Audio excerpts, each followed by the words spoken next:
High, তো আজকে ছিল ভাদ্র মাসের মণি অমাবস্যা, আর তাই বিকালবেলা আমি রেডি হয়ে চলে গেছিলাম স্টেশনে ঠাকুরের জন্য একটু ফুল আর একটু সন্দেশ নিয়ে আসবো। তাই যেহেতু আমাদের বাড়িতে কালী ঠাকুরের মন্দির আছে, সেই কারণে আমার খুব ইচ্ছা করে যে প্রতি অমাবস্যায় ঠাকুরের সামনে কিছু দিতে, কিন্তু হয়ে ওঠে না কোনো কারণে। তাই চেষ্টা করেছিলাম যে এই অমাবস্যাটা দিতে, কারণ এই অমাবস্যাটা নাকি খুব ভালো। আর তাই মার কাছে শুনে আমি যা যা পেরেছি সব কিছু নিয়ে এসেছি। তারপর আমি গ্লাসে জল আর থালায় প্রসাদ দিয়ে ঠাকুরের গলায় মালাটা পরাচ্ছিলাম, কিন্তু আমি জানো তো কিছুতেই মালাটা পরাতে পারছিলাম না। লাফিয়ে লাফিয়ে পরাতে দেখি হয়ে গেছে।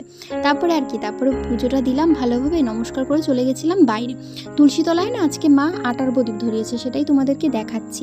তারপর আমি আর তুলসীতলায় আর কিছু ধরাইনি, আমি একবারে ঘরের আমাদের বাড়ির চারপাশে আমি মোমবাতি টোমবাতি জ্বালিয়ে খুব সুন্দরভাবে একটু যতটুকু পেরেছি আলো করেছি, যেহেতু আজকে অমাবস্যা।